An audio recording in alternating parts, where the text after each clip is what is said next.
Well known for her lyrical and visceral autobiographical pieces, our next presenter works across many artistic platforms as a poet, a playwright, a university lecturer, youth engagement specialist, and public speaker.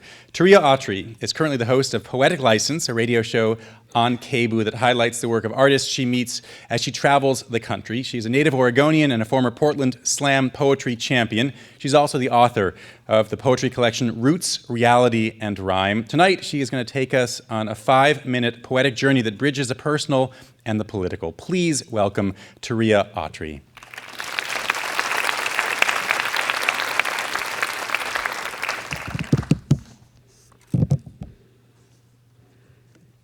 Roots, reality, and rhyme. Because creative expression can be a vehicle to reframe, reimagine, represent our surroundings and inner workings. I can't imagine my life without artistic outlets and inlets. The ways I express and vent, as well as the tides of inspiration I absorb. Artistic expression helped me to survive. Hagar's tears and winged horse footsteps draw fountains forth from outcast histories, burned in battles and bodies born out of mothers' spilled blood. Inspiration resurrects herself fierce in lightning and thunder. Some learn to fly. I describe the book of poems as where the personal meets the political and the mythic meets the real, because art is creation, like motherhood, gestating and raising a child, or like an artist percolating an idea and then giving birth to it. I awoke in breath. I tripped upon a thought and brought myself into existence on a warm, wet night. I meditated each idea into a star, and then I stretched one open, freeing daylight. Tugging blankets of oceans over my shoulder, I collided on land. I threw sand to the seas. I painted grass meadows until I became impatient with the magnitude of such art, so I tucked myself back into the womb to dream again. Roots. Moments of being on top of the world like a child at a playground, swinging from one side of the bars to the other, each pass completed with greater conviction now that the physics of sway and release are inherent reactions, progress self-initiated. Arms stretched wide as wingspans, she rests in the middle, catches her breath, legs swinging to the rhythm of her thoughts while she surveys the span of grassy field between fences. The twisted slide in the distance, faded red plastic glory jutting from the pavement, scattered children chasing, throwing, bouncing balls, screaming, laughing at play. Roots and reality.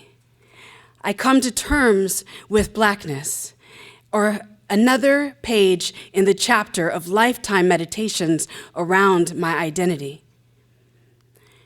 She didn't need a dictionary to define black. Her world screamed out in immeasurable decibels the negativity of such a color. Black, the color of death and destruction. Plagues labeled black. Evildoers wore black. Black. The imminent force making people afraid of closets and spaces under beds, hostile, cruel, the impending doom before an explosion, the color of curses and the damned. But somewhere in the distance, she saw a light and moved towards it. She saw different shades of black.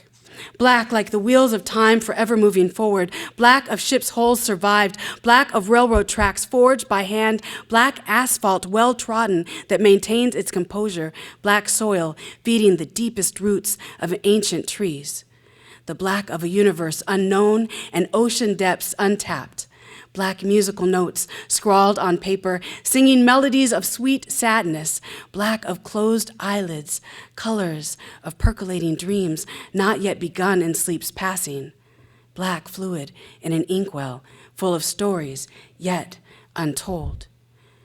Because we are all seamed with patches of our hued past, feet weighted with mud. Together we are walking childhood tracks towards sunlight futures, sharing visions held tender close as whispers between young girls told they are supposed to be sleeping. The mythic and the real. I've heard that life began with the breath of a kiss, read about societies worshiping the goddess, but somehow in our midst it was forgotten her face looked like this. Societal downfall still blamed on Eve, since many fear-loving women, and it is easier to dissect those not viewed as holy or human. So my flesh burns at the stake when others sense my power, my spirit trampled underfoot like unappreciated flowers, flesh cleared away for the building of more steel and phallic towers, 13 moons forced to 12 to negate the skies are ours. The reality and how the personal is political. Problems facing our families, communities, and world.